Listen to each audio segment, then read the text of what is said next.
Joining us now, a frequent guest on Fox News, Republican presidential candidate and tech entrepreneur, Vivek Ramaswamy. So we are happy to have you on. I'm going to talk to you more than just about Fox News, but good morning to you. Thank you for joining us. Glad to be here. What do you make of this decision to settle this case? I mean, it strikes me as a cost of doing business. If you're going to be a news network, I think it's happened to CNN. I think it's happened to a lot of news networks. That has not happened to CNN. That has not happened to CNN. This never been sued for defamation. Never been actually settled. This is the largest it's definitely large, and Fox appears to have the largest viewership and the market capitalization. So I'm not familiar with the details of this case. I'm actually more interested in issues relating to this country than disputes with media companies. But I will say that it strikes me that from But you're not CNN familiar, to Fox honest, News. you're not familiar with the case. You're not familiar with the lies about the 2020 election, about the election being stolen, that Dominion was somehow, fixing the votes. I mean, that's why they $787.5 million. You're not familiar with that? And you're running for president? The details of a private dispute between a commercial dispute and the details of what the dollar figures are, that's not where I spend.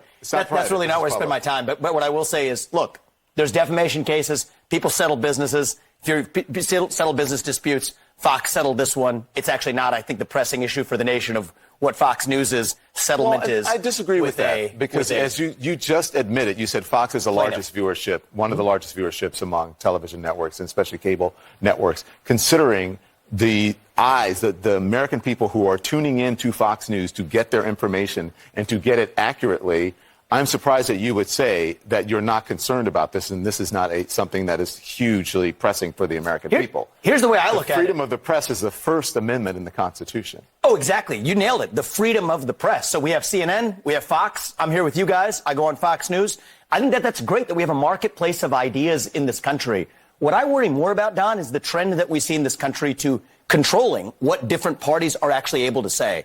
The American way to bad speech is more speech. And so I think we need to actually embrace that culture and a more diverse marketplace of ideas. That's something we haven't done well enough in this country. With all honesty, you're not answering the question. You're giving us platitudes about... I'm actually unsure what your question is, Don. Do you want somebody to bash Fox News on CNN? No, I'm not asking you to bash Fox. I'm not asking you to bash Fox News. I'm asking you to be honest about what happened on Fox News, about the lies that were told, and them having to admit the lies and paying the largest defamation settlement to a media company in history, and you are a frequent guest on that network. Are you concerned about the credibility? Are you going to continue to go on that network even with those credibility issues? I have far more concerns with the credibility of what we will call the mainstream media than I do with the credibility of Fox News. But Fox is the mainstream media. At the end of the day, what I say is, look, neither you nor I know the details because they settled it before it went to trial. I think the obsession over this is a little weird. Vivek, listen, it's a little bizarre. I don't want to get into that. There's real issues to talk about in the country. Why are we talking about Fox News and the settlement? This is a very big and important story. And I'm not going to, we have much more that we want to talk I think we should. About. But we will get there when we're ready to get there. We have you on to talk about these issues. This is a very important issue, and it should not be downplayed. This has to do with American democracy and Americans learning the truth about what happened in the 2020 election. You want to know what you don't think that's important? I hear a lot about comparing it to CNN is not this apples and oranges. It's not the same thing. Well, it's different networks. Yes, apples aren't the same as oranges. You get one view through CNN, you get a different view through Fox News. I think that's good in our marketplace of ideas is that we have media that offers diverse perspectives.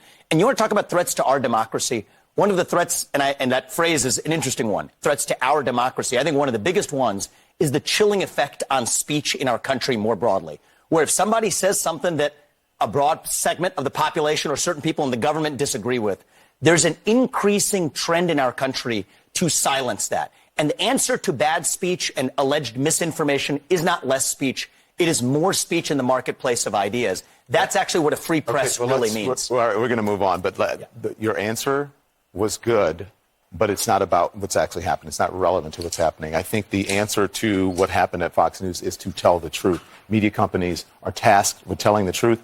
That did not happen in this situation, and that's why we're asking you these questions. But let's move on. Let's talk more about a diverse exchange of ideas. That's what I'm in for. Thank you. Glad you're here this morning. Your campaign slogan is a new American dream, and I was reading through your platform last night. I wonder what you would do specifically to actually bring us together, not just Republicans and Democrats. What does unity look like to you, Vivek, for rich and poor, for rural and urban, for Republicans and Democrats? That is the right question to be asking. And I think the main divide in this country, and I say this to conservative audiences equally, is not between Republicans and Democrats. It is between those of us who are pro-American, embracing the ideals that set this country into motion, and I think an increasing strain in this country that is anti-American, that wishes to apologize for a nation founded on those ideals. But that's not a 50-50 split. I think most people are in the pro-American camp. And Poppy, I think one of the ways they would say we get to national unity, some people think, is by showing up in the middle and compromising. I respect that view, but I reject it. You reject compromise? I reject compromising on our principles. I think that the right way to get to national unity, and I mean this, to unite this country, is by embracing actually the radicalism of the American ideals themselves. We celebrate our diversity and differences. I'm glad we have some 3 different shades of melanin on this set right now, 2 different genders. That's fine, but what I say is, so what?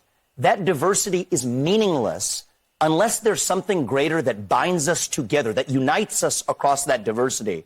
And I'm running for president to revive those ideals that bind us together across our diverse attributes. I want to get into a few issues, one of them being China. Before I get to China, I just want to better understand something you said this week speaking before the audience at the NRA. Here's what you said, referring to back to 1865. Here it was. I want you to raise your hand if you know when the first anti-gun laws were passed in this country. Raise your hand if you do. 1865. You want to know when it happened? We fought a civil war in this country to give black Americans the equal protection under the law that we failed to secure them in 1776. But then you want to know what happened? Southern states passed anti-gun laws that stopped black people from owning guns. The Democrat Party, then as in now, wanted to put them back in chains.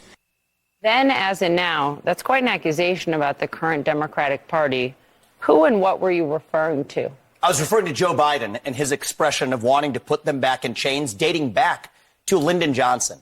I think Lyndon Johnson's so-called Great Society was one of the greatest misnomers in American political history, where even back then in the 1960s, 70% plus of black kids were born into 2-parent homes. Today, that number is less than 30% in the opposite direction. The very policies that we implemented in this country in the name of helping black Americans have actually been disastrous for black Americans and all Americans. And I think that that's something that we need to wake up to. In 1865, you were talking about the black codes, right? That's right. Passed, enacted to make it a crime for a black person to carry a gun in the South. But you're equating that to the current president? You're referring to economic chains? What are you saying? Well, I was referring to Joe Biden's, I think, ill-chosen expression to say they're the party that wants to put you back into chains. What I'm actually saying is that if you look at the policies of the modern Democratic Party. About Democrats. Absolutely. So what I'm saying is that actually it's policies like that of Lyndon Johnson and Joe Biden that are actually holding black Americans back. Lyndon Johnson's the war on poverty? Yes, and in particular his Great Society, where he actually created incentives in the family where if you're a family, you could actually get more money by not having the father in the home.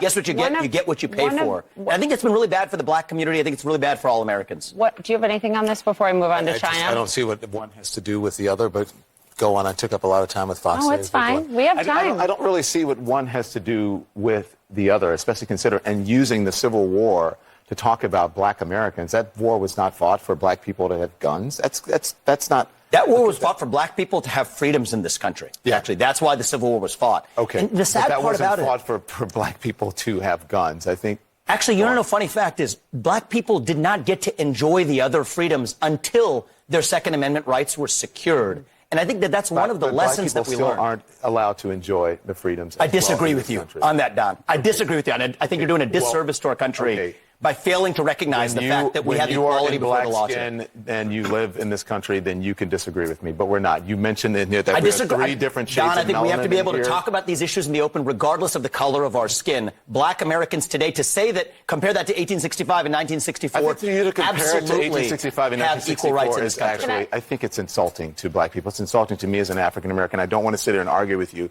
because it's infuriating for you to put those things together. It's not right. Your telling of history is wrong. What part of the history was wrong? What part of the history was wrong? That the Civil War was fought. You're making people think that the Civil War was fought for black people, only for black people to get guns and for black people to have. The Civil War was fought for black people in this country to get freedoms, a noble mission. And I think that even after we succeeded, we had to actually secure those freedoms. To reduce it in a speech at the NRA to say you're making people think you're trying to say that black people to get guns, that was the reason that you're there at the NRA. That was the reason for the Civil War. It is a that's fact. reductive. It's not and reductive, I think it's Don. insulting. There are a whole plethora of reasons that for the Civil War. With due respect, I find your explanation reductive and actually insulting, including to black Americans, to say that black people today, compared to 1964, 1865, haven't made progress in part because of the freedoms we secured. And the Second Amendment was part of what secured hang on, that please. freedom. I cannot keep a thought if you guys are talking to me in my ear. So hang on one second. So to say that black people, say what you said again.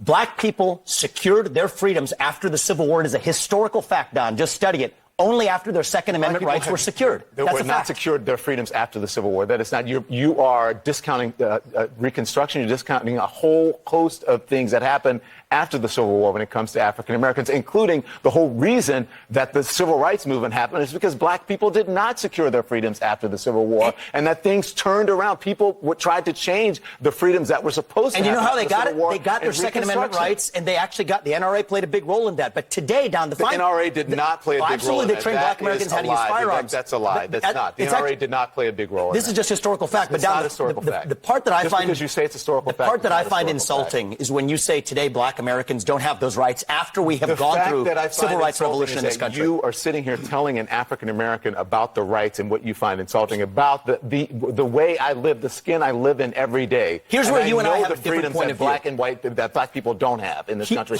and that black people do have. Well, here's where you and I have a different point of view. I think we should be able to express our views regardless of the color of our skin. We should have this debate I'm not saying you without shouldn't me express your regarding views, you as a but I black think it's man, insulting that but you're me sitting regarding you here, as a fellow citizen. that you're That's sitting what I think we here, should see. whatever ethnicity you are, explaining to me Whatever ethnicity about I'll what tell it's like to be black. Whatever in America. ethnicity I am, I'll tell you what I am. I'm an Indian American. I'm proud of it. But I think we should have this debate. Black, white, doesn't matter. I think we should have this on debate. the content of the If you're going ideas. to do it, you should do it in an honest way and in a fair way. And what you're doing is not an honest and fair way. Okay? With- But we appreciate you coming on. With Thank due you for respect, that. Don, I look forward to Thank you very continuing much. that I appreciate conversation. it. We'll Thank continue you. the conversation. Thank you so much. Thank you, Papa. We'll talk about China. Yes, let's talk next about China. time you come back. Oh, thank you. Much to say on declaring independence from China. Okay, Something you can can we add move on now, please? Thank you. Thank you.